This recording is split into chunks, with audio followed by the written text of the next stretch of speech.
આ દાખલો આપણે ગઈકાલે આપ્યો હતો. તો આની અંદર દર વખતે આપણે કરીએ છીએ એમ પહેલું તો સમીકરણ બનાવી દઈએ. સમીકરણ કાલે તમને લખાયું હતું. પછી જોઈએ કે આની અંદર કયા કયા બે વચ્ચેનો સંબંધ છે, તો કે ગ્લુકોઝ અને કાર્બન ડાયોક્સાઇડ. તો માત્ર આપણે હવે એના બેના જ મૂળ લખવાના. શરૂઆતમાં જયારે આપણે લખતા હતા, ગણતા હતા દાખલા, ત્યારે પહેલા બધાના લખતા હતા, પછી બીજાના કાઢતા હતા એ રીતે. પણ હવે આપણને પ્રેક્ટિસ થઈ ગઈ છે, એટલે ધીમે ધીમે આપણે જેની જરૂર હોય એટલાના જ મોલ લખવાના. ગ્લુકોઝ અને કાર્બન ડાયોક્સાઇડની જરૂર છે, તો એના એટલાના મોલ આપણે લખ્યા. હવે ગ્લુકોઝનું મને આપેલું છે દળ, એટલે એનું મારે મોલને દળમાં ફેરવવા પડે.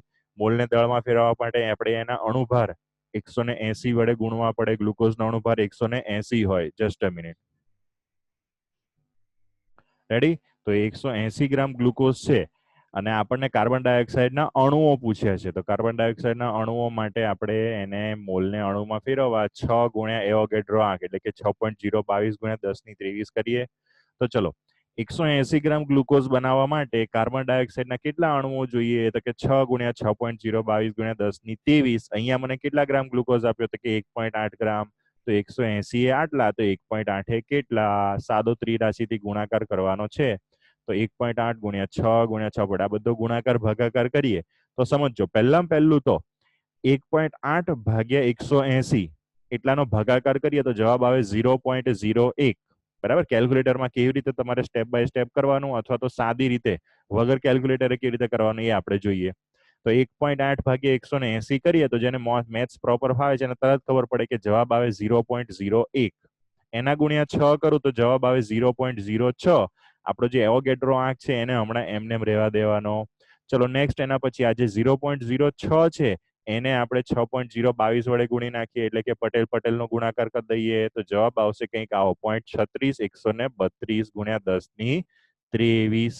ચલો એના પછી આ બંનેનો ગુણાકાર કરીએ. હવે પોઈન્ટ આવું સારું ના લાગે, પોઈન્ટને એક સ્ટેપ જમણી બાજુ ખસેડું તો જવાબ આવશે કંઈક આવો 3.6132 ગુણ્યા પોઈન્ટને એક સ્ટેપ જમણી બાજુ આપણે ખસેડ્યો. પોઈન્ટને એક સ્ટેપ આપણે જમણી બાજુ ખસેડ્યો તો જવાબ આવશે, જસ્ટ અ મિનિટ, પોઈન્ટને એક સ્ટેપ જમણી બાજુ ખસેડ્યો તો ઘાતમાં 1 નો ઘટાડો, એટલે 10⁻23 માંથી થશે 10+22. રેડી? તો જવાબ આવશે આપણો 3.6132 ગુણ્યા 10⁻22 કાર્બન ડાયોક્સાઇડના અણુઓ બનશે. આ કાલે જે પ્રેક્ટિસ માટે દાખલો આપ્યો હતો એ. નેક્સ્ટ, એના પછી અંદર આપણે જોઈએ. ઓકે, આ ભાઈ આની જરૂર નથી. 88 ગ્રામ પ્રોપેનના દહન માટે કેટલા લીટર ઓક્સિજન જોઈએ? તો આ તો આપણને મિથેન વાળો દાખલો એક ગણ્યો તો એના જેવો જ છે બેઠો. પહેલું મારે સમીકરણ બનાવવું પડશે, પણ સમીકરણ બનાવવા માટે પ્રોપેનનું સૂત્ર મને ખબર હોવી જોઈએ.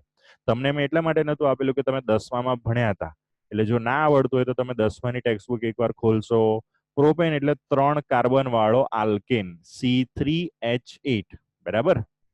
એનું સામાન્ય સૂત્ર આલ્કેનનું તમે કદાચ ભણ્યા હશો, CnH2n+2, અને એને આધારે n બરાબર 3 મૂકું તો H બરાબર 3 દુ 6 ને 2 8. રેડી? આ રીતનું સૂત્ર બનાવવાનું. ના આવડતું હોય તો આપણે ઓર્ગેનિક કેમિસ્ટ્રી ભણશું ત્યારે તમને આવડી જશે. તો પ્રોપેનનું દહન કરવાનું છે. એની અંદર આપણે સમીકરણ બેલેન્સ કરવામાં જોયું હતું કે જેટલા કાર્બન હોય એટલા CO2, એટલે કે 3 કાર્બન હતા તો 3 CO2 મૂક્યા. જેટલા હાઇડ્રોજન હોય એના કરતા અડધા H2O, એટલે કે 8ના અડધા 4 H2O આપણે કરી નાખ્યા.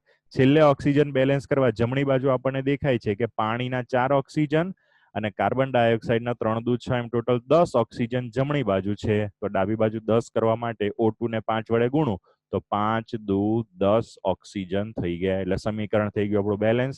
હવે નેક્સ્ટ જોવાનું કોના વચ્ચેનો સંબંધ છે, તો કે પ્રોપેન અને ઓક્સિજન વચ્ચેનો. પ્રોપેનનું દળ આપેલું છે અને ઓક્સિજનનું શું આપેલું છે? એનું કદ આપેલું છે. કદ શોધવાનું છે. તો ચલો પહેલા આપણે બંનેના મોલ લખી દઈએ. પ્રોપેનનો 1 મોલ, ઓક્સિજનના 5 મોલ. પ્રોપેનના મોલને આપણે દળમાં ફેરવીએ. પ્રોપેનનો અણુભાર કેટલો આપણે સાદી રીતે ગણતા આવડે. કાર્બનનો 12, 3 કાર્બન છે એટલે 12 × 36, અને હાઇડ્રોજનનો 8, 36 ને 8 44 ગ્રામ. 1 મોલ પ્રોપેન એટલે 44 ગ્રામ પ્રોપેન. ઓક્સિજન માટે આપણને છે ને દળ નહીં પૂછ્યું, આપણને એનું કદ લીટરમાં પૂછ્યું છે. તો આપણે મોલને લીટરમાં ફેરવવા 5 × 22.4 કરીએ તો જવાબ આવે 112. મતલબ કે 44 ગ્રામ પ્રોપેનના દહન માટે 112 લીટર ઓક્સિજન વપરાય. અહીંયા 44 ગ્રામ છે, ના 88 ગ્રામ છે. 88 ગ્રામ મિથેન નહીં, પ્રોપેન આવશે. 88 ગ્રામ મિથેન માટે કેટલું?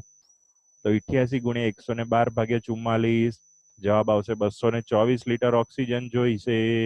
આ બે દાખલા કેટલાને સાચો જવાબ આવ્યો તો હાથ સેજ ઊંચો કરજો. તો જેને સાચો જવાબ આવ્યો હોય એ. યસ, ઇન્દ્રજીત છે, શમીલ છે. ઓકે, ચલો ચલો. જેને અરે વાહ, ઓકે ઓકે ઓકે ઓકે. જેને સાચો જવાબ આવી ગયો હોય હાથ ઊંચો કરજો તો ભાઈ. ઓકે, રવિ આવી ગયો, સરસ, very good. Done done done done done done. Okay, ready. જેને ના આવડ્યો હોય આપણે અહીંયા આજે ગણ્યો, બરાબર. નેક્સ્ટ, ચલો હાથ મૂકી દઈએ આપણે બધાના. ઓકે, ચલો હવે નેક્સ્ટ આના પછીનો આજનો નવો દાખલો જોઈએ આપણે. કેલ્શિયમ કાર્બોનેટ જલીય HCl સાથે પ્રક્રિયા કરે છે અને નીચેની પ્રક્રિયા પ્રમાણે CaCl2 અને CO2 આપે છે. આપણા માટે સારું છે કે પ્રક્રિયા આપણને આપી દીધી છે, સમીકરણ આપી દીધું છે અને પાછું બેલેન્સ કરેલું છે. પણ એકવાર આપણે વિશ્વાસ નહીં કરી લેવાનો, એકવાર ચેક કરી લેવાનું. જો સમીકરણ આપેલું છે CaCO3 વાળું, તો એમાં જો ડાબી બાજુ એક કેલ્શિયમ, જમણી બાજુ એક કેલ્શિયમ, ડાબી બાજુ એક કાર્બન, જમણી બાજુ CO2 માં એક કાર્બન, ડાબી બાજુએ 3 ઓક્સિજન છે. જો અહીંયા CaCO3 માં 3 ઓક્સિજન, તો જમણી બાજુ જો CO2 ના 2 અને H2 માં 1, 3 ઓક્સિજન બંને બાજુ થઈ ગયા, એટલે ઓક્સિજન બેલેન્સ.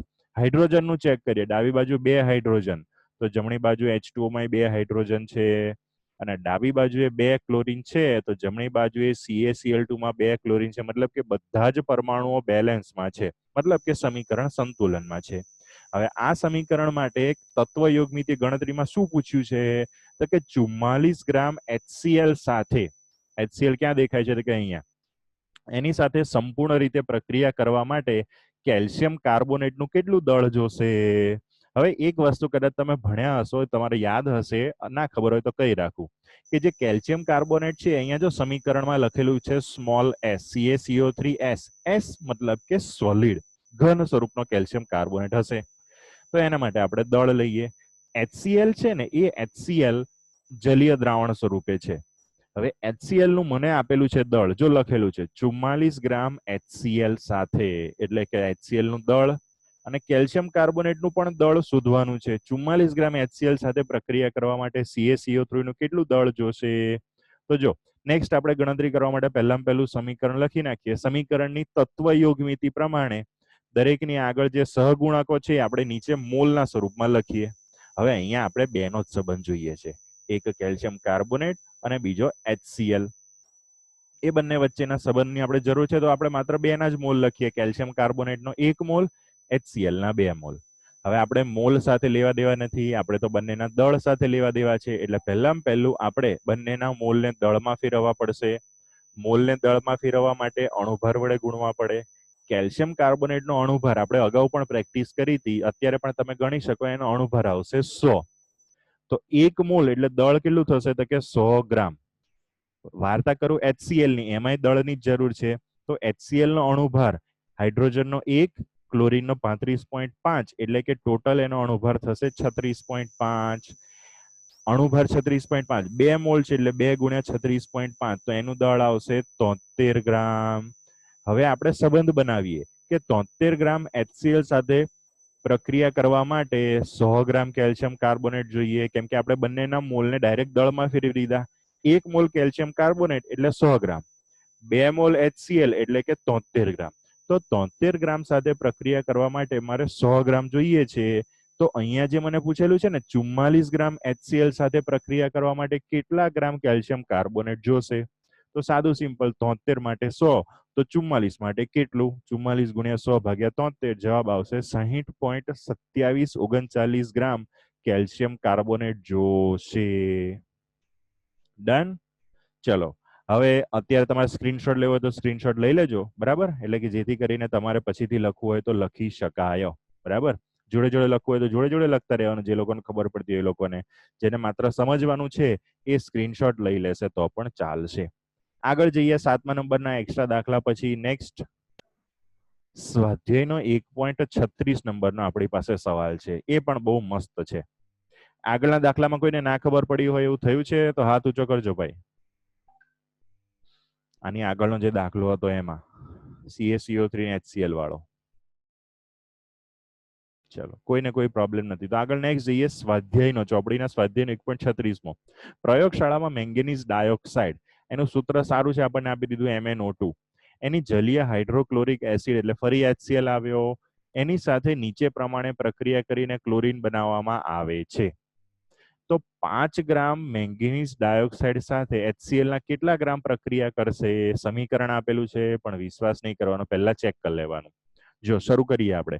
ડાબી બાજુએ 4 હાઇડ્રોજન, તો જમણી બાજુએ 2 H2O છે, એના 2 દુ 4 હાઇડ્રોજન, ચલો થઈ ગયા. 4 ક્લોરીન છે, તો જો 2 ક્લોરીન MnCl2 માં અને 2 ક્લોરીન અલગથી Cl2 વાયુ સ્વરૂપે. Chlorine balance. મેંગેનીઝમાં 1 મેંગેનીઝ ડાબી બાજુએ, 1 મેંગેનીઝ જમણી બાજુએ. ઓક્સિજન માટે 2 ઓક્સિજન ડાબી બાજુએ છે અને અહીંયા 2 પાણીના અણુના 2 ઓક્સિજન, એટલે કે આખું સમીકરણ સંતુલનમાં છે.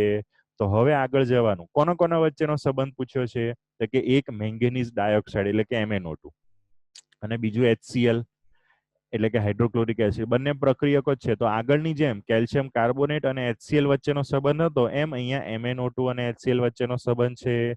ચલો એ સંબંધની અંદર આપણે જોઈએ.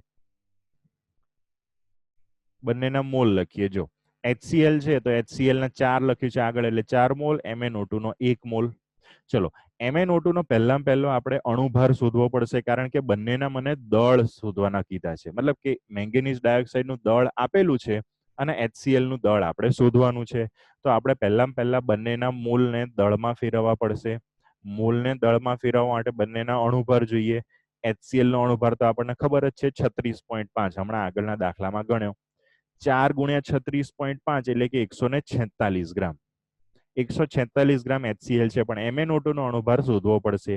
MnO2 નો અણુભાર શોધવા માટે આપણને મેંગેનીઝનો પરમાણુ ભાર ખબર હોવી જોઈએ, પરંતુ એ આપણે ગોખ્યો નથી. એટલે એક્ઝામમાં આ દાખલો તમને પૂછાય તો જો તમને જોડે આપી દીધો હોય મેંગેનીઝનો પરમાણુ ભાર તો ઓકે, વેલ એન્ડ ગુડ છે. અધરવાઇઝ એક્ઝામમાં તમારે માંગી લેવાનો મેંગેનીઝનો પરમાણુ ભાર થાય 55, લોખંડ Fe નો 56 અને મેંગેનીઝ નો થાય 55. તો MnO2 નો આખાનો અણુભાર શોધવો હોય તો 55 વત્તા 32 એટલે કે 87 ગ્રામ પ્રતિ મોલ થાય એનો અણુભાર. તો 1 મોલ એટલે 87 ગ્રામ થયા એના અણુભાર જેટલા. તો હવે આપણે સાદો સંબંધ બનાવીએ કે 87 ગ્રામ MnO2 સાથે પ્રક્રિયા કરવા માટે HCl ના 146 ગ્રામ જોઈએ. તો અહીંયા મને પૂછેલું છે 5 ગ્રામ. એ 5 ગ્રામ MnO2 સાથે પ્રક્રિયા કરવા માટે HCl ના કેટલા ગ્રામ જોશે? તો ચલો 5 ગુણ્યા 146 છેદમાં 87, કેલ્ક્યુલેટરમાં તમે ગણતરી કરશો તો જવાબ આવશે 8.39. હવે હું એવું બોલું છું કે કેલ્ક્યુલેટરમાં ગણતરી કરશો તો તમારે એવું નહીં સમજવાનું કે સરે ગણતરી કરી છે એટલે બરાબર જ હશે. તમારે તમારી જાતે ગમે તે દાખલો હોય કેલ્ક્યુલેટરમાં ગણતરી ફટાફટ કરવાની પ્રેક્ટિસ રાખવાની, કારણ કે કેલ્ક્યુલેટરની ગણતરીમાં પણ 30 થી 40% કિસ્સામાં ભૂલ આવતી હોય છે. એટલે કે કેલ્ક્યુલેટરમાં ભૂલ ના હોય, પરંતુ સ્ટુડન્ટને કેલ્ક્યુલેટરની ગણતરીમાં ગુણાકાર ભાગાકાર દબાવવામાં કે એની અંદર પ્રોબ્લેમ થઈ જતો હોય છે. તો આ રીતે કેલ્ક્યુલેટરથી ગણતરીની ખાસ પ્રેક્ટિસ રાખજો, નતર એક્ઝામમાં ભૂલ પડશે. કેમ કે એક્ઝામમાં તમારે ફટાફટ કરવાનું હોય એટલે ભૂલ પડવાના ચાન્સ વધારે હોય.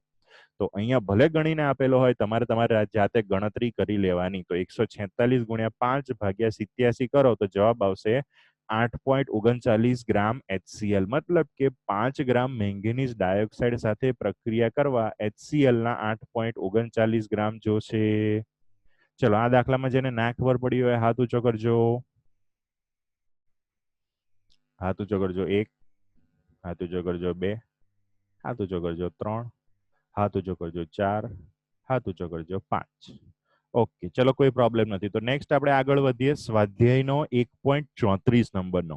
હવે ખાસ એકદમ ધ્યાનથી આ દાખલો જોજો, કેમ કે થોડોક ઓકવર્ડ દાખલો છે. 2 જાતના દાખલાઓનું મિશ્રણ છે. કઈ 2 જાતના એ પણ તમને કહી દઉં. એક તો અત્યારે આપણે જે ભણીએ છીએ તત્વયોગમિતીય દાખલાનું પણ છે આની અંદર, પ્લસ અગાઉ જે આપણે પ્રમાણસૂચક સૂત્ર અને અણુસૂત્ર શોધ્યા હતા ને, એ બંને ટાઈપના દાખલાનું આની અંદર મિશ્રણ છે. એ બંને કન્સેપ્ટ તમને પ્રોપર આવડતા હોય તો આ દાખલાની અંદર તમને ખબર પડશે અને આવડશે. ડન. પહેલું આપણે શાંતિથી વાંચીએ. એક વેલ્ડિંગ કરવાનો બળતણ વાયુ, પ્રેક્ટિકલી કન્ડિશન વિચારવાની કે વેલ્ડિંગ કરવા માટે કોઈક વાયુ, સામાન્ય રીતે એસિટિલિન હોય. અહીંયા એસિટિલિન છે એવું આપણે નહીં કહેવું, પરંતુ કોઈક વાયુ છે. પેલું વેલ્ડિંગ કરતા હોય ને એની અંદર પેલું તમે કદાચ જોયું હોય તો એ વાયુ સળગે અને સળગવાથી જે ઉષ્મા ઉર્જા ઉત્પન્ન થાય ગરમી, એનાથી પેલું વેલ્ડિંગ આપણે કરતા હોઈએ.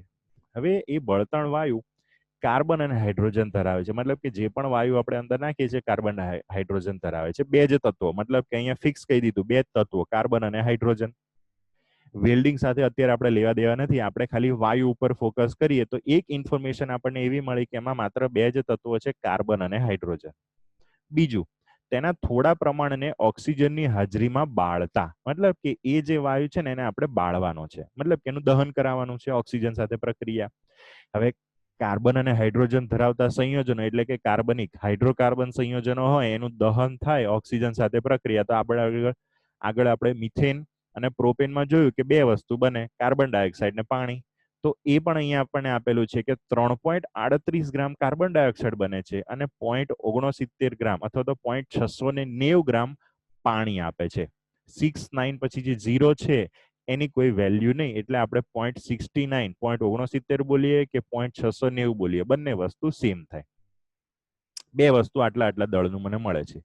બીજી એક વસ્તુ ખાસ આપી છે, અન્ય કોઈ નિપજ આપતું નથી, મતલબ કે બે જ મળે છે, CO2 અને H2O, કાર્બન ડાયોક્સાઇડ ને પાણી. બીજી એક વસ્તુ આપી કે આ વેલ્ડિંગ જે વાયુ આપણે બળતણ વાયુ કીધો ને એનું 10 લીટર કદ 11.6 ગ્રામ વજન દર્શાવે છે. કૌંસમાં આપેલા ઉપર ખાસ ફોકસ કરજો, જો જેને લાઇટ થતી હશે ને એને થઈ જશે તરત. STP આપેલું છે. હવે STP કન્ડિશન ક્યારેય પહેલા ચેપ્ટરના દાખલામાં આવે તો એને તરત મોલ સંકલ્પના સાથે સાંકળવાની, કે આપણને ખબર છે કે STP એ એક મોલ વાયુનું કદ થાય 22.4 લીટર. અહીંયા STP એ આ જે વાયુ છે ને એનું કદ 10 લીટર છે. જો 22.4 લીટર હોત ને તો 1 મોલ હોત. આપણે પહેલા ચોખવટ કરી હતી, STP એ કોઈ પણ વાયુનો 1 મોલ 22.4 લીટર કદ રોકે, અહીંયા કદ 10 લીટર રોકે છે, મતલબ કે વાયુ 1 મોલ નથી, 1 મોલ કરતા ઓછો છે. જો STP એ 22.4 લીટર હોત તો 1 મોલ વાયુ હોત, પણ 1 મોલ નથી, 10 લીટર છે એટલે 1 મોલ કરતા થોડોક ઓછો છે. જેટલો પણ છે એનું દળ આપેલું છે 11.6 ગ્રામ. આટલો ડેટા મને આપેલો છે. વાયુની અંદર કયા કયા બે તત્વો છે, એનું દહન થવાથી કઈ વસ્તુ અને કેટલી બને છે એ, અને એના આટલા 10 લીટર કદનું વજન મને આપેલું છે. તો મારે પહેલું શોધવાનું છે એ વાયુ, અજ્ઞાત વાયુ, મને ખબર નહીં કયો વાયુ છે, એ વાયુનું પ્રમાણ સૂચક સૂત્ર, એનું મોલર દળ એટલે બીજું કઈ નહીં, એનું આણ્વીય દળ અથવા તો અણુભાર, અને છેલ્લું અણુ સૂત્ર. એટલે ભાઈ પહેલું આપણે પ્રમાણ સૂચક સૂત્ર શોધવું, પછી અણુ સૂત્ર શોધવા માટે આપણને અણુભાર દાખલામાં આપેલો હોવો જોઈએ, પણ અણુભાર તો શોધવાનો છે. એટલે ફૂલ કન્ફ્યુઝન થાય એવો બહુ ટિપિકલ દાખલો છે. સ્ટેપ બાય સ્ટેપ ગણીએ. પહેલા હું સ્ટેપ તમને કહી દઉં કે પહેલું આપણે એનું પ્રમાણ સૂચક સૂત્ર શોધીશું, પછી આપણે એનો અણુભાર આપેલો નથી એટલે અણુભાર પહેલા શોધવો પડશે, અને છેલ્લે આપણે એનું અણુસૂત્ર શોધીશું. કેમ કે આપણે પહેલા દાખલાની અંદર ખબર છે કે પહેલા પ્રમાણ સૂચક સૂત્ર શોધતા હતા, પછી ગુણાંક સંખ્યા શોધતા હતા કે અણુભારને પ્રમાણ સૂચક સૂત્ર ભાર વડે ભાગવું તો મને કોઈક સંખ્યા મળે, એ સંખ્યા વડે પ્રમાણ સૂચક સૂત્રને ગુણી નાખીએ તો અણુસૂત્ર મળે. તો મારો પહેલો ટાર્ગેટ છે અત્યારે પ્રમાણ સૂચક સૂત્ર શોધવાનો. હવે પ્રમાણ સૂચક સૂત્ર શોધવા માટે આપણને કઈ વસ્તુ ખબર હોવી જોઈએ, તો કે કયા કયા તત્વો છે અને એ તત્વોનું ટકાવાર પ્રમાણ કેટલું. હવે આની અંદર કયા તત્વો છે આપણને ખબર છે, તો કે કાર્બન અને હાઇડ્રોજન, પણ એનું ટકાવાર પ્રમાણ આપેલું નથી. એટલે પહેલું મારે એનું ટકાવાર પ્રમાણ શોધવું પડશે. હવે ટકાવાર પ્રમાણ ડાયરેક્ટ નહીં મળે, થોડુંક આપણે કાનને છે ને આમ નહીં પકડવાનો. જો અહીંયા મારો વિડીયો સમજો છે, કાનને આમ નહીં પકડવાનો, ખંજવાળવાનો આમ નહીં, આમ ઊંધો પકડવાનો, આમ આમ. જોઈએ હમણાં કેવી રીતે. પહેલું આ જે બળતણ વાયુ છે ને એ કયો વાયુ છે આપણને ખબર નથી, એટલે આપણે ધારી લેવાનું છે કે ધારો કે એનું સૂત્ર કંઈક આવું છે. હવે એનું દહન થાય છે તો કાર્બન ડાયોક્સાઇડ ને પાણી બનવાનો છે.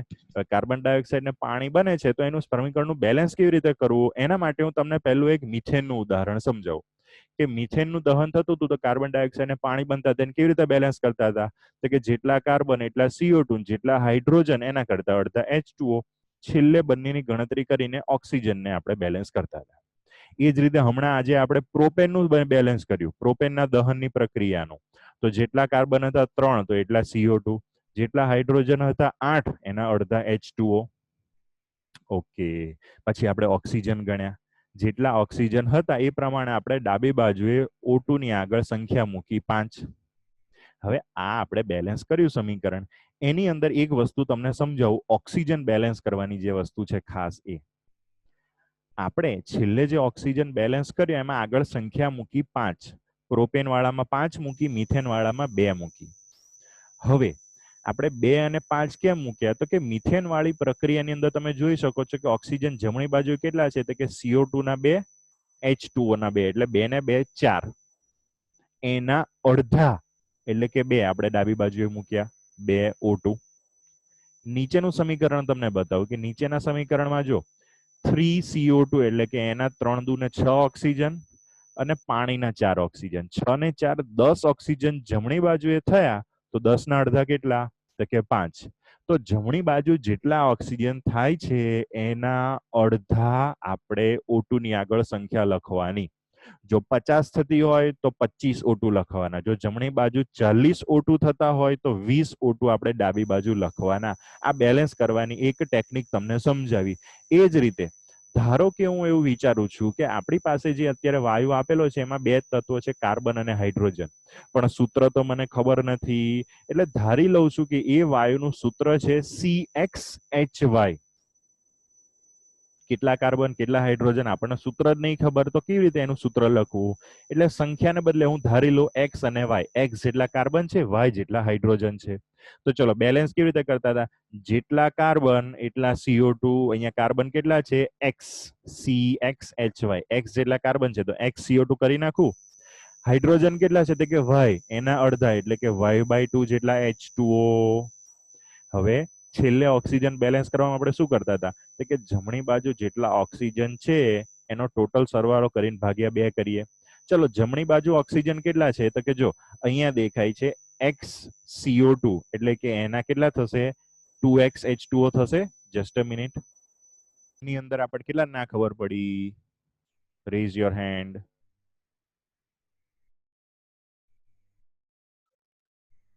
ચાલો ફરી એકવાર કહી દઉં. આપણે અહીંયા સમીકરણ બેલેન્સ કરતી વખતે જમણી બાજુએ ઓક્સિજન કેટલા થયા? તો કે CO2 ની આગળ X છે, X જેટલા CO2, તો એમાં ઓક્સિજન કેટલા થયા? 2 ગુણ્યા X એટલે કે 2x. X શું છે? કોઈ એક સંખ્યા છે, અત્યારે આપણને ખબર નથી એટલે આપણે X ધારેલું છે. તો એ 2x જેટલા ઓક્સિજન અને Y/2 પેલા H2O માંથી મળતા ઓક્સિજન. તો જમણી બાજુએ ટોટલ ઓક્સિજન કેટલા થયા? તો કે 2x + Y/2 એના અડધા એટલે કે 2x + Y/2 ડિવાઇડેડ બાય 2 એટલા ઓક્સિજનની આગળ આપણે સંખ્યા મૂકવાની ડાબી બાજુએ. ચલો ખબર પડી ગઈ બધાને? ના ખબર પડી તો હાથ ઊંચો કરજો. Okay done. કોઈ હાથ ઊંચો નહીં કરતો, મતલબ કે ખબર પડી ગઈ. હવે આગળ જઈએ આ દાખલાની અંદર.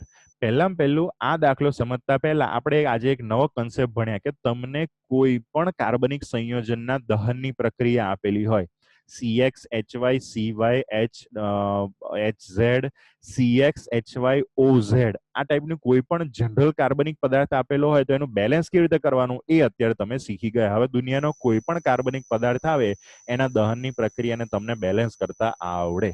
બરાબર. ચલો આગળ જઈએ આપણે.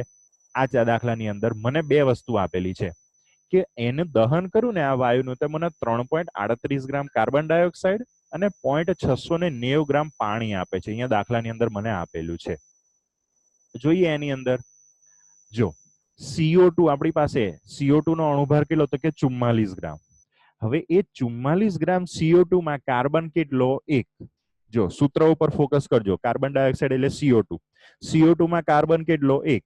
આખા CO2 નો અણુભાર કેટલો? તો કે 44 ગ્રામ. એમાં 1 કાર્બન, એનું દળ 12 ગ્રામ. તો 44 ગ્રામ CO2 માં 12 ગ્રામ કાર્બન હોય. અહીંયા CO2 કેટલો બને છે? જો 3.38 ગ્રામ કાર્બન ડાયોક્સાઇડ બને છે. તો 44 ગ્રામ CO2 માં 12 ગ્રામ કાર્બન, તો 3.38 ગ્રામ CO2 માં કેટલા કાર્બન હશે? આજે સમજાવ્યું એમાં કેટલા ના ખબર પડી? હાથ ઊંચો કરજો. ચલો ના ખબર પડી હોય હાથ ઊંચો કરજો.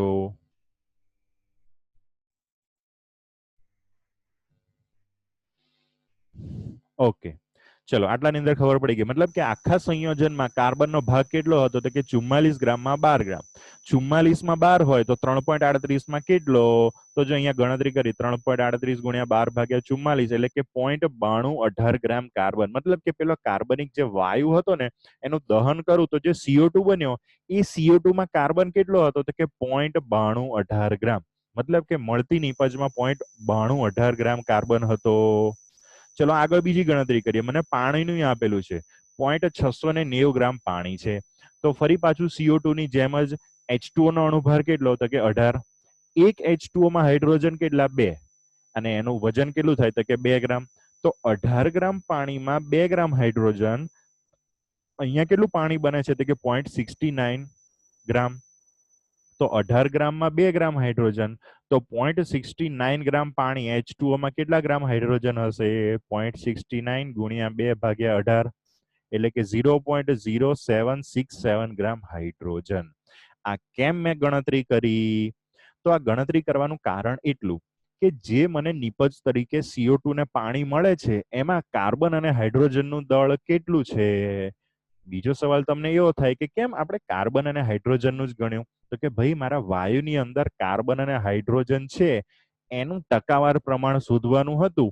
તો એ પ્રમાણ શોધવા માટે જ મેં આ વસ્તુ કરેલી છે કે જમણી બાજુ મળતી નિપજમાં કાર્બન ડાયોક્સાઇડમાં કાર્બન કેટલા ગ્રામ અને H2O માં હાઇડ્રોજન કેટલા ગ્રામ એ મેં અહીંયા સુધી નાખ્યું. યાદ રાખજો આંકડો 0.9218 ગ્રામ કાર્બન અને 0.0767 ગ્રામ હાઇડ્રોજન. આગળ જવું હો ધીમે રહીને. નેક્સ્ટ જો એક બીજું ઉપર લાલ કલરથી લખેલું છે અન્ય કોઈ નિપજ આપતું નથી, મતલબ કે 2 જ નિપજ મળે છે, CO2 અને H2O. બરાબર. હવે એક સાદું ઉદાહરણ આપું, કદાચ કોઈકને ના ગમે, ઉપકા આવે, ઉલટી થાય એ. તમે આગલા દિવસે જે ખાધું હોય એ જ બીજા દિવસે નીકળે. સાદા શબ્દો. ઓ ભાઈ બંધ કર. હશે છે. આગલા દિવસે જે ખાધું હોય ને એ જ બીજા દિવસે નીકળે. મતલબ કે તમે બસ રવિભાઈ ઓકે આપણી નિપજમાં શું બને છે તો કે CO2 ને H2O. એ CO2 માં કાર્બન હશે? હા હશે. હાઇડ્રોજન હશે? હા હશે. આ કાર્બન અને હાઇડ્રોજન આયા ક્યાંથી? તો કે પેલા વાયુમાંથી. કેટલો કાર્બન ને કેટલો હાઇડ્રોજન હતો? જો આગળ આપણે હમણાં ગણ્યું હતું 0.9218 ગ્રામ કાર્બન મળ્યો તો છેલ્લે જમણી બાજુએ આપણને, અને જમણી બાજુએ હાઇડ્રોજન કેટલો મળ્યો હતો? તો કે 0.0767 ગ્રામ. આ કાર્બન ને હાઇડ્રોજન આયા કઈથી? હવામાંથી? ના ભાઈ ના. આપણો જે વાયુ હતો એ જેટલો આપણે લીધો હતો એની અંદર 0.9218 ગ્રામ કાર્બન હતા અને 0.0767 ગ્રામ હાઇડ્રોજન હતા. કેમ કે બીજે ક્યાંયથી તો આ વસ્તુ મળતી જ નથી. જો લખ્યું અન્ય કોઈ નિપજ આપતું નથી, એટલે હવે આપણે ગણતરી કરી શકીએ કે અન્ય કોઈ નિપજ મળતી ન હોવાથી વાયુનું કુલ દળ, મતલબ કે જે વાયુ આપણે લીધો હતો કે જેમાં કાર્બન અને હાઇડ્રોજન હતો, એ કાર્બન અને હાઇડ્રોજન ડાયરેક્ટ CO2 ને H2 માં કન્વર્ટ થાય છે. તો આપણા વાયુમાં કેટલું દળ હશે? વાયુનું દળ કેટલું હશે? તો કે નિપજમાં રહેલા કાર્બન અને નિપજમાં રહેલા હાઇડ્રોજનનું કુલ દળ. સાદી સિમ્પલ વસ્તુ છે કે જો વાયુની અંદર જેટલો કાર્બન અને હાઇડ્રોજન હતો એ જ આપણા CO2 ને H2 માં કન્વર્ટ થાય છે ને. કેવી રીતે? આપણો દળ સંચયનો નિયમ યાદ કરો. આપણો પ્રક્રિયકનું જેટલું દળ હોય એટલી જ એમાંથી બનતી નિપજનું દળ હોય. નિપજમાં શું? તો કે કાર્બન અને હાઇડ્રોજન કઈથી આવે છે? તો કે પ્રક્રિયકમાંથી. કેટલા બને છે? તો કે આટલા. કઈથી આવે? તો કે પ્રક્રિયકમાંથી. મતલબ કે જેટલા કાર્બન અને હાઇડ્રોજન જમણી બાજુ મળે છે એ આપણા પ્રક્રિયકમાંથી આવતા હશે. પ્રક્રિયક એટલે આપણો વેલ્ડિંગ કરવાનો બળતણ વાયુ. તો એ બળતણ વાયુમાં ટોટલ એનું દળ કેટલું? તો કે કાર્બન અને હાઇડ્રોજનનું ભેગું. કેટલું? તો કે 0.9218 વત્તા 0.0767 બંનેનો સરવાળો કરો તો જવાબ આવે 0.9985 ગ્રામ. તો હવે એ વસ્તુ આપણા મગજમાં તરત ક્લિયર થઈ ગઈ કે જે પેલું 3.38 ગ્રામ કાર્બન અને 0.690 ગ્રામ પાણી બને છે ને, એ કેટલો વાયુને દહન કરાવું, એને સળગાવ તો મળે? તો કે અહીંયા ગણતરી કરીએ 0.9985 ગ્રામ બળતણ વાયુનું દહન કરું છું, એમાંથી મને 3.38 ગ્રામ CO2 અને 0.690 ગ્રામ પાણી મળશે. આટલામાં કેટલા ના ખબર પડી? હાથ ઊંચો કરજો જેને ના ખબર પડી હોય. ચાલો ચાલો ચાલો ફટાફટ. Come on fast, come on baby. લે બેબી ને બાવા બધાને ખબર પડી ગઈ. હોશિયાર છે. વાહ વાહ વાહ રીતેશ. એટલે ના ખબર પડતી હોય તો પૂછજો હો. દાખલો ઓકવર્ડ છે એટલે. પહેલા ચેપ્ટર નો આ દાખલો છે ને બધાને બહુ હેરાન કરે દર વખતે. બીજા દાખલા સહેલા છે. આ JEE નીટ લેવલ નો દાખલો કહેવાય. ચાલો ચાલો ચાલો ઓકે. છેલ્લે પછી આપણે સમરી લઈએ. હવે આપણું જે મેઇન ટાર્ગેટ હતો કે કાર્બન અને હાઇડ્રોજનનું ટકાવાર પ્રમાણ શોધવાનું હતું, શું થયું? ઓકે શર્મા પાર્થ ફરી એકવાર સમજાવી દઉં. જો મારી પાસે નીપજ બનતી હતી CO2 ને H2O. એ CO2 ને H2O માં કાર્બન કેટલો? તો કે આટલો. આટલો એટલે હું આંકડો નહીં બોલતો, 0.9218 ગ્રામ કાર્બન અને 0.0767 ગ્રામ હાઇડ્રોજન. કઈથી આયા? હવામાંથી? આપણે મોઢામાંથી? ના, એ લોકો આવે આપણા બળતણ વાયુમાંથી. હવે બળતણ વાયુમાં જેટલો કાર્બન અને જેટલો હાઇડ્રોજન હશે એટલો જ આપણી નીપજ સાઈડે હશે. હવે નીપજમાં ટોટલ કાર્બન અને હાઇડ્રોજનનું દળ કેટલું? તો કે 0.9218 વત્તા 0.0767. બંનેનો સરવાળો કરો તો જવાબ આવે 0.9985. મતલબ કે નીપજ બાજુ કાર્બન અને હાઇડ્રોજનનું ટોટલ દળ થાય 0.9985 ગ્રામ. એ ક્યાંથી આવ્યા? તો કે પ્રક્રિયકમાંથી. પ્રક્રિયકમાં કાર્બન હાઇડ્રોજન સિવાય બીજું શું હતું? તો કે બે જ વસ્તુ હતી. તો આપણો જે પ્રક્રિયક હતો, આપણો બળતણ વાયુ, એની અંદર કાર્બન અને હાઇડ્રોજનનું ટોટલ ભેગું થઈને દળ કેટલું હતું? 0.9985. એ જ દળ આપણી નીપજમાં કન્વર્ટ થયું. કારણ કે દળ સંચયનો નિયમ એવું કહે છે કે દળનું સર્જન કે વિનાશ નહીં થતો. તો જો મારા બળતણ વાયુની અંદર જેટલો કાર્બન હાઇડ્રોજન હશે એટલી જ આપણી નીપજ બાજુ હશે. નીપજ બાજુ કેટલો મળે? તો કે 0.9985. તો કે પ્રક્રિયકનું અંદર એટલે કે પેલા વાયુનું દળ કેટલું હશે કાર્બન અને હાઇડ્રોજનનું ભેગું થઈને? 0.9985. ઓકે ભાઈ પાર્થ?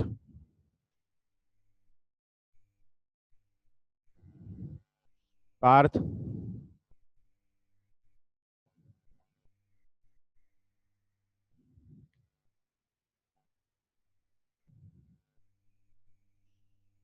ઓકે, ચલો આગળ જઈએ. હવે આપણે જે ટકાવાર પ્રમાણ શોધવાનું હતું, તો ટકા આપણે કેવી રીતે શોધીએ? કાલે તમારું 10માનું રિઝલ્ટ છે કદાચ, તો તમે તમારા ટકા કેવી રીતે શોધશો? તો કે તમે મેળવેલા માર્ક્સ છેદમાં કુલ માર્ક્સ ગુણ્યા 100. તો અહીંયા પણ એવું, કાર્બનનું ટકાવાર પ્રમાણ કેટલું આપણા બળતણ વાયુમાં, હો, કેમ કે આપણે એનું પ્રમાણ સૂચક સૂત્ર અને અણુસૂત્ર શોધવાનું છે.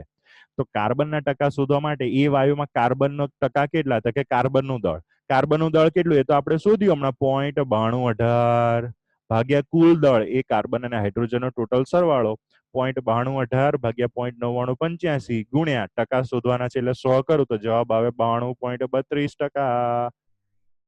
એ જ રીતે હાઇડ્રોજનનું શોધવું હોય તો હાઇડ્રોજનનું દળ કેટલું? તો કે 0.0767. કુલ દળ કેટલું? તો કે 0.9985 ગુણ્યા 100 કરતા જવાબ આવે 7.68.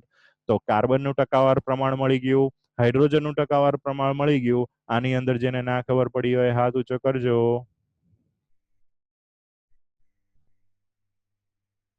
ઓકે, બધાને ખબર પડી ગઈ છે. ચલો, ટકાવાર પ્રમાણ મળી ગયો તો સાદી સિમ્પલ ગણતરી. ઓય ઓય ઓય, પ્રમાણ સૂચક સૂત્ર શોધતા પહેલા અણુભાર શોધી લેવો પડશે ને, કેમ કે અણુસૂત્ર શોધવા માટે અણુભાર શોધવો પડશે.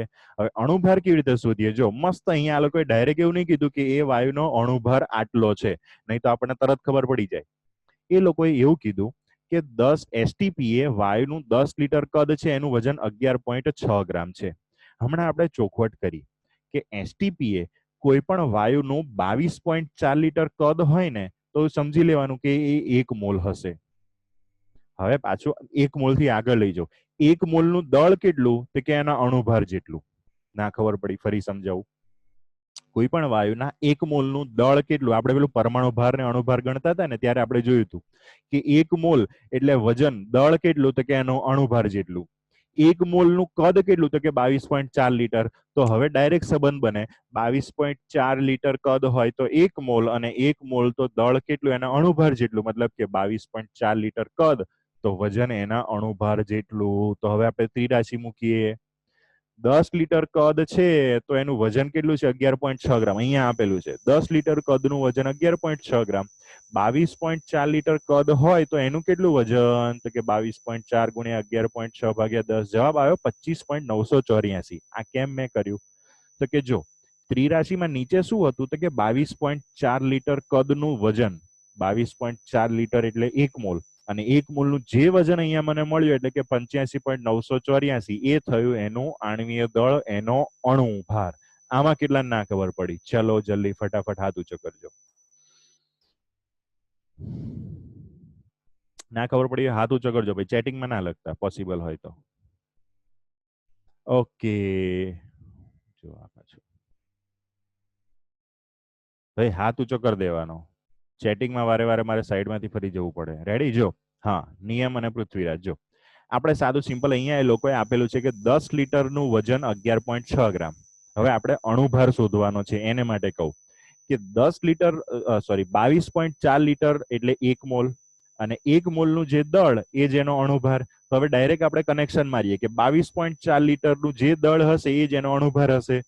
10 લીટરનું વજન કેટલું તો કે 11.6. 10 નું 11.6 તો 22.4 લીટરનું કેટલું એ રીતે ગણતરી કરીને હું દળ શોધું. એ દળ કોનું છે તો કે 22.4 લીટર. 22.4 લીટર એટલે 1 મોલનું દળ. 1 મોલનું દળ એટલે તો એનો અણુભાર કહેવાય. ચલો, હજુ ના ખબર પડી હોય તો હાથ ઊંચો કરજો. જેને હજુ ના ખબર પડી હોય એ. હવે ફાઇનલ ફરી એકવાર હજુ ના ખબર પડી હોય તો. હા ચલો શમીલ, શું ના ખબર પડી? સર આપણે તમારો અવાજ કપાતો નથી એટલે બરાબર ના ખબર પડી, ફરી સમજાવો ને. ઓકે, હા જો 10 લીટર કદ હતું એનું વજન 11.6 ગ્રામ હતું. હવે આપણે અણુભાર શોધવા માટે આપણને ખબર છે કે અણુભાર માટે 22.4 લીટર કદ હોય એ કોનું હોય? 1 મોલ વાયુનું હોય. 1 મોલનું કદ કેટલું તો કે 22.4. આપણે આગળ મોલ સંકલ્પનામાં ચંડાળ ચોકડી જોઈ હતી. તો 1 મોલ વાયુનું કદ કેટલું તો કે 22.4 લીટર એસટીપીએ. અને 1 મોલનું વજન કેટલું તો કે એના અણુભાર જેટલું. 1 મોલનું 22.4 લીટર કદ, 1 મોલનું વજન એના અણુભાર જેટલું. તો હવે ડાયરેક્ટ સંબંધ બનાવો કે 22.4 લીટર કદ હોય તો એનું જે બી વજન હશે એના અણુભાર જેટલું હશે. થયું ક્લિયર આટલું શમીલ? હા. ઓકે, તો 22.4 લીટરનું વજન કેટલું અહીંયા મને મળ્યું તો કે 25.984. એટલે 22.4 લીટર એટલે કે 1 મોલનું વજન 25.984. એ જ એનો અણુભાર અથવા તો આણ્વીય દળ. એટલે મને ટકાવાર પ્રમાણ મળી ગયું, અણુભાર મળી ગયો. હવે આપણે ડાયરેક્ટ એનું અણુસૂત્ર મેળવવા માટે જઈએ. ચલો આપણી સાદી રીત, તત્વ લખીએ, એનો પરમાણુ ભાર લખીએ. ટકા આપણે કાર્બન અને હાઇડ્રોજન હમણાં શોધ્યા 92.32 અને 7.68. ટકા ભાગ્યા પરમાણુ ભાર કરો એટલે મને એક સંખ્યા મળી. એ સંખ્યામાં નાની સંખ્યા હતી 7.68. એના વડે દરેક સંખ્યાને ભાગવું તો મને કોઈક સંખ્યા મળે. એને પૂર્ણાંક સંખ્યામાં ફેરવું તો પૂર્ણાંક સંખ્યા બંનેમાં 1 1 આવી. મતલબ કે એનું પ્રમાણસૂચક સૂત્ર થશે CH.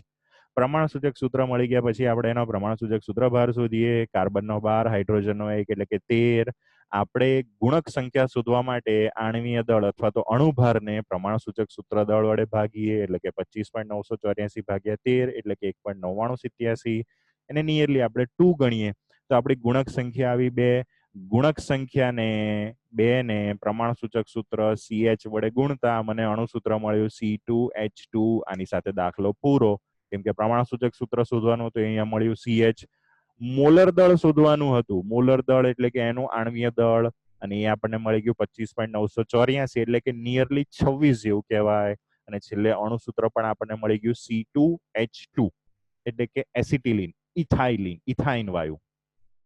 એ હતું. નામ અહીંયા નહીં પૂછ્યું પણ આ તો જસ્ટ ખાલી કહી રાખ્યું. તો આ દાખલાની અંદર ના ખબર પડે તો ફરી એકવાર હું બધા સ્ટેપ બોલી જાઉં. પહેલામાં પહેલું આપણે પ્રમાણસૂચક સૂત્ર શોધવું એટલે ટકાવાર પ્રમાણ જોઈતું હતું. ટકાવાર પ્રમાણ અહીંયા ડાયરેક્ટ નતું આપેલું. એટલે કે જે નીપજ બનતી હતી કાર્બન ડાયોક્સાઇડ અને પાણી, એમાં રહેલા કાર્બન અને હાઇડ્રોજનનું દળ શોધ્યું. બીજું આપણને આપેલું તો અન્ય કોઈ નીપજ આપતી નથી. મતલબ કે જે કાર્બન અને હાઇડ્રોજન જેટલા ગ્રામ મળે છે એ ઓરિજિનલ આપણા વાયુ બળતણ પ્રક્રિયકમાંથી જ આવેલું હશે. તો પ્રક્રિયકના ટોટલ દળની અંદર કાર્બન અને હાઇડ્રોજનનું જે દળ હતું એને આધારે આપણે બંનેના ટકાવાર પ્રમાણ શોધ્યા. એસટીપીએ કદ આપેલું હતું, એનું દળ આપેલું હતું, એને આધારે અણુભાર શોધ્યા. ટકાવાર પ્રમાણે દળ મળી ગયું, એને આધારે પ્રમાણસૂચક સૂત્ર અને અણુસૂત્ર આપણે શોધી કાઢ્યા. થોડોક લાંબો દાખલો હતો પણ 4 માર્ક્સની અંદર આ દાખલો પૂછી શકાય. આમાં ના ખબર પડી હોય તો પૂછજો. મહેરબાની કરીને આ દાખલો સામાન્ય રીતે સ્ટુડન્ટ્સ ગોખતા હોય છે કેમ કે ખબર નથી પડી હોતી. એટલે કોઈ પણ દાખલાનો કન્સેપ્ટ યાદ રાખવાનો, ગોખવાનો ક્યારેય નહીં, કેમ કે ગોખેલું હશે તો તમે ભૂલી જશો. રેડી? ચલો, આ દાખલાની અંદર કોઈ ના ખબર પડી હોય તો હાથ ઊંચો કરજો. 1 2 3. ચલો બોલો પાર્થભાઈ, શું કહો છો? શું ના ખબર પડી? પાર્થ પાર્થ પાર્થ અનમ્યુટ નહીં થતો.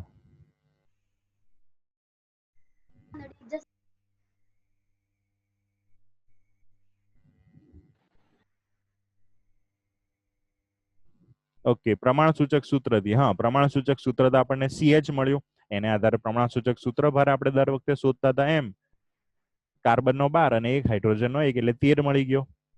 ગુણક સંખ્યા શોધવા માટે અણુભાર ભાગ્યા પ્રમાણસૂચક સૂત્રભાર. અણુભાર આગળ આપણે શોધ્યો 25.986, અરે સોરી 984, ભાગ્યા પ્રમાણસૂચક સૂત્રભાર શોધ્યું 13. બંનેનો ભાગાકાર કરીએ, જવાબ સંખ્યા મળી 1.9987. હવે અહીંયા આપણે કોઈને કહે ના કે આપણે એને ગુણક સંખ્યામાં ફેરવી દેવાની, કેમ કે આ ગુણક સંખ્યા જે આપણે શોધીએ છીએ ને એ ઓલવેઝ પૂર્ણાંક જ આવવી જોઈએ. પ્રમાણસૂચક સૂત્રને કોઈક પૂર્ણાંક સંખ્યા વડે જ ગુણવાની, તો જ આપણને અણુસૂત્ર મળશે. રેડી? ચલો આગળ જઈએ આપણે. નેક્સ્ટ આના પછીનો દાખલો હવે સહેલા દાખલા આવશે. હવે ડોન્ટ જ વરી. 500 ગ્રામ કેલ્શિયમ કાર્બોનેટ શુદ્ધના સંપૂર્ણ વિઘટનને અંતે મળતા CO2 નો STPA કદ ગણો. ભાઈ હવે આપણે ડાયરેક્ટ દાખલો ફટાફટ ગણીશું. અહીંયા સમીકરણ મને આપેલું છે અને સમીકરણ બેલેન્સ કરેલું છે. સમીકરણમાં હવે આપણે મોલ ઉપર પહેલા જઈએ તો સંબંધ કોના કોના વચ્ચેનો છે? જો કેલ્શિયમ કાર્બોનેટ અને CO2. ચલો કેલ્શિયમ કાર્બોનેટના મોલ કેટલા છે? તો કે 1 મોલ. CO2 ના કેટલા છે? તો કે 1 મોલ. બરાબર. ચલો આ ગણતરી તમારે જોડે જોડે લખવી હોય તો લખતા રહેજો, કેમ કે ગણતરી આમાં છે નહીં. ડાયરેક્ટ હું જે ગણું છું એ તમારે લખવી પડશે. તો કે કેલ્શિયમ કાર્બોનેટના 1 મોલ અને CO2 ના 1 મોલ. કેલ્શિયમ કાર્બોનેટનું આપણને શું આપેલું છે? દળ આપેલું છે. એટલે 1 મોલને આપણે શેમાં ફેરવવા પડશે? એના દળમાં. કેલ્શિયમ કાર્બોનેટનું દળ કેટલું? એના અણુભાર જેટલું, એટલે કે 100 ગ્રામ. ચલો CO2 ને મને શું આપેલું છે? શોધવાનું પૂછ્યું છે, કદ શોધવાનું પૂછ્યું છે. તો મોલને આપણે કદમાં ફેરવવા પડશે. CO2 ના મોલ કેટલા આપેલા છે? તો કે 1 મોલ. 1 મોલનું STPA કદ કેટલું? તો કે 22.4 ગ્રામ, અરે સોરી 22.4 લીટર. તો 100 ગ્રામ કેલ્શિયમ કાર્બોનેટનું વિઘટન થાય તો 22.4 લીટર CO2 બને. અહીંયા મને કેટલો આપેલો છે? તો કે 500 ગ્રામ કેલ્શિયમ કાર્બોનેટ આપેલો હોવાથી 100 એ 22.4, તો 500 એ કેટલો થશે?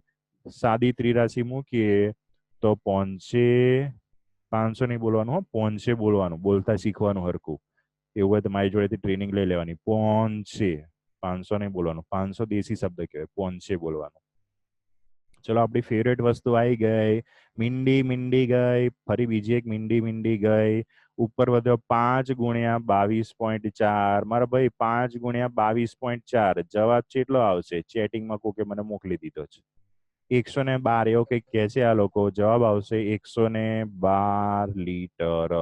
મતલબ કે 500 ગ્રામ કેલ્શિયમ કાર્બોનેટનું વિઘટન થાય તો એને અંતે મને 112 લીટર CO2 મળશે. ચલો આ દાખલાની અંદર બધાને ખબર પડી ગઈ હશે. તમારે લેવું હોય તો સ્ક્રીનશોટ લઈ લો. આપણે સાદી સિમ્પલ ગણતરી છે, બહુ કઈ મોટી વસ્તુ નથી. ચલો આગળ જઈએ આપણે. ઓપ્શન વાળું આપ્યું છે. જો નવી એક પ્રક્રિયા આપેલી છે. N2 + 3H2 gives 2NH3. ચલો ઉપરની પ્રક્રિયા મુજબ 3.4 ગ્રામ NH3 ઉત્પન્ન કરવા N2 વાયુનું STPA કેટલું કદ જરૂરી છે? ચલો આપણને સંબંધ કોનો આપેલો છે? N2 નું કદ શોધવાનું પૂછ્યું છે અને NH3 નું દળ આપેલું છે. તો ચલો પહેલા આપણે બંનેના મોલ લખી લઈએ. બેલેન્સ કરેલું સમીકરણ છે એટલે N2 ના મોલ 1. ચલો NH3 ના કેટલા છે? આગળ 2 ગુણેલા છે એટલે 2 મોલ NH3. એમોનિયા. ચાલો N2 નું શું શોધવાનું પૂછ્યું છે? તો કે કદ. એટલે N2 ના 1 મોલ ને કદમાં ફેરવીએ તો STPA થાય કદ 22.4 લીટર. ચલો NH3 નું મને દળ આપેલું છે એટલે મારે એના મોલને દળમાં ફેરવવા 2 ગુણ્યા NH3 નો અણુભાર તો કે 17. 17 દુ 34. એટલે હવે સાદો સંબંધ કંઈક એવો બને કે 34 ગ્રામ NH3 બનાવવા માટે 22.4 લીટર N2 જોઈએ. અહીંયા આપણે કેટલો NH3 બનાવવા? 34 ગ્રામ? ના ભાઈ ના, 3.6 ગ્રામ. બોલો. ચાલો 3.4 ગ્રામ માટે કેટલું? ચલો સાદી સિમ્પલ ત્રિરાશી છે કે ભાઈ 34 માટે 22.4 લીટર જોઈએ. તો 3.4 માટે કેટલું? તો ત્રિરાશી માટે આપણે કરીએ 3.4 ગુણ્યા 22. ચાલો કેલ્ક્યુલેટર લઈને તૈયાર થઈ જાઓ. યસ, ઘણા બધાએ ગણતરી કરી દીધી છે, મને ચેટિંગમાં મોકલવા માંડ્યા છે, પણ હું ચેટિંગ આજે જોઈશ જ નહીં. હા હા હા. ચલો જો અહીંયા કેવી રીતે ઉડાડવાનું શીખવાડું. આ જો 34 જેવું દેખાય છે, 3.4 અને નીચે 34. આ બંને ગયા તો અહીંયા ઉપર શું વધશે તો કે 0.1. તમારે કરવું હોય ને તો કેલ્ક્યુલેટરમાં ભાગાકાર કરી જોવાનો. 3.4 ભાગ્યા 34 કરશો ને તો 0.1 આવશે. 0.1 ગુણ્યા 22.4 કરો. ભાઈ આ તો શોર્ટ ટ્રીક ફટાફટ કરવું હોય તો વગર કેલ્ક્યુલેટરે, નહીં તો તમારી પાસે કેલ્ક્યુલેટર છે, કેલ્ક્યુલેટર વાપરવાની છૂટ. 0.1 ગુણ્યા 22.4 એટલે જવાબ આવશે 2.24 લીટર. ભાઈ આ 2.24 લીટર આપણને મળ્યો જવાબ. એ ઓપ્શનમાં ક્યાંય છે? હા છે. It will be option number B, 22.4 2.24 litre. ચલો આની અંદર કોઈ ના ખબર પડી હોય તો કહેજો. ઘણા બધા મને જવાબ આપ્યો છે. પૃથ્વીબેન, શામિલ, ઇન્દ્રજીત, નીલ. ઓકે, ચલો આની અંદર ના ખબર પડી હોય તો મને પૂછજો હાથ ઊંચો કરીને. ચાલો ચાલો ચાલો. ઓકે, નેક્સ્ટ આગળ આપણે દાખલો છે. ઓલ્યા આ લોકો તો જો દાખલા ખૂટવાડતા જ નહીં માર બેટા. ઓકે, આ છેલ્લો દાખલો આપણે ગણીએ પછી બાકીના તમને પ્રેક્ટિસ માટે આપીશ. ચલો આ છેલ્લો દાખલો થોડોક સારો છે એટલે હું તમને ગણાવું છું. મને અહીંયા સમીકરણ આપેલું છે જો, Zn plus 2HCl gives ZnCl2 plus H2. તમે લોકોએ પણ આ સમીકરણ ક્યાંક જોયું હશે, બરાબર આરતીબેન? ઓકે, હવે એની અંદર 32.65 ગ્રામ Zn ધાતુ HCl સાથે પ્રક્રિયા કરે ત્યારે ઉત્પન્ન થતા H2 નું એસટીપીએ કદ ગણો. હવે છે ને આપણે સામાન્ય રીતે એસટીપીએ કદ કેટલું ગણીએ છીએ? 22.4. અને આપણે દાખલામાં એટલું જ ગણવાનું. અહીંયા જો એસટીપીએ 1 મોલનું કદ આપેલું છે 22.7 લીટર. આપણે 22.4 લઈએ છીએ, એ લોકોએ આપેલું છે 22.7. આપેલું છે ને એટલે 22.7 લેવાનું, નહીં તો 22.4 જ લેવાનું, બરાબર? અહીંયા 22.7 આપેલું છે એટલે આપણે એટલું લઈએ. ચલો ગણતરીમાં આગળ જઈએ. અહીંયા મને સમીકરણ આપેલું છે Zn plus 2HCl. કોનું કોનું પૂછેલું છે તો જો કે 32.65 ગ્રામ Zn એટલે કે Zn અને ઉત્પન્ન થયેલા H2 એટલે કે આ બંને વચ્ચેનો સંબંધ છે, બરાબર? તો એ બંને વચ્ચેના સંબંધની અંદર Zn ના સમીકરણ બેલેન્સ કરેલું છે તો કે હા બેલેન્સ કરેલું છે. તો આપણે પહેલું એના મોલ લખી નાખીએ. Zn ના કેટલા તો કે 1 મોલ. H2 માં કેટલા છે તો કે 1 મોલ. ચલો હવે Zn નો 1 મોલ, આપણને Zn નું દળ આપેલું છે જો 32.65 ગ્રામ Zn, એટલે એના મોલને મારે દળમાં ફેરવવા. Zn નો પરમાણુ ભાર જોશે પણ એ આપણને સારું છે આપેલો જ છે. તો 1 મોલ એટલે દળ કેટલું તો કે 65.3 ગ્રામ. ચલો 1 મોલ Zn નું દળ 65.3 ગ્રામ. હવે H2 નું છે ને કદ આપણને પૂછ્યું છે. H2 નું કેટલું કદ, એટલે મારે એના મોલને કદમાં ફેરવવાના, એટલે વળી પાછું 22.4 લીટર. આ તો મારા બેટા બધા કદ જ કરે છે. કઈ વાંધો નહીં, આપણને કોઈ ફરક નહીં પડતો, આપણને આવડે છે. તો જો 65.3 ગ્રામ Zn પ્રક્રિયા કરે ને તો 22.4 લીટર H2 ઉત્પન્ન થાય. અહીંયા કેટલું આપેલું છે તો કે 32.65 ગ્રામ. ચલો 32.65 ગ્રામ Zn. તો H2 વાયુ કેટલો ઉત્પન્ન થશે? ગણતરી કરીએ, ત્રિરાશી મૂકીએ. 65.3 22.4 તો 32.65 એ કેટલા? 32.65 ગુણ્યા 22.4 છેદમાં આવશે 65.3. ગુણાકાર ભાગાકાર કરીને જવાબ લાવતા ચેટિંગમાં જે ઘણા બધા લોકોએ જવાબ આપેલો છે, શું લે 22.7 ના થાય? 22.7 આપેલું છે ને એ લોકો એટલે, અધરવાઇઝ આપણે કેટલો લેવાનો તો કે 22.4. ડન. આનો જવાબ આવશે 11.2 લીટર. રેડી? 22.7 આપેલું. જો આવું ના લખેલું હોત ને તો અહીંયા સોરી ભૂલ થઈ મારે લખવામાં ભૂલ થઈ. Okay just a minute. 22.7 અને અહીંયા પણ 22.7 થશે. માં લખવામાં ભૂલ થઈ. હા ભાઈ સોરી, લાલ થઈ ગઈ પેન, વાંધો નહીં. ચલો 32.65 ગુણ્યા 22.7 છેદમાં 65.3. ગુણાકાર ભાગાકાર કરો, ગુણાકાર ભાગાકાર કરીને જવાબ લાવતા જવાબ કેટલો આવશે? ચેટિંગમાં ઘણા બધા લોકોએ મોકલ્યો 11.35 ગ્રામ. બરાબર, સાચો જવાબ છે. જવાબ આવશે 11.35 ગ્રામ, અરે સોરી, એટલા લીટર. બરાબર, આટલા લીટર H2 વાયુ ઉત્પન્ન થશે. ચલો, આટલાની અંદર જેને ના ખબર પડી હોય એ સહેજ મને કહેજો. કઈ ગયું લે?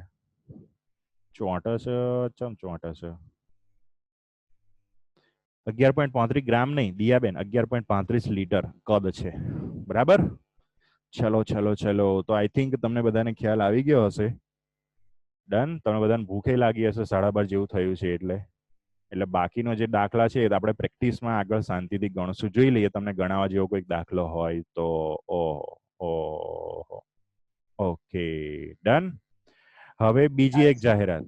આલ્યા, બસ. હા ભાઈ, ભૂખ લાગી, મને ખબર, મને લાગી હોય. હું માણસ છું. ખરા માણસો છે બે આવી.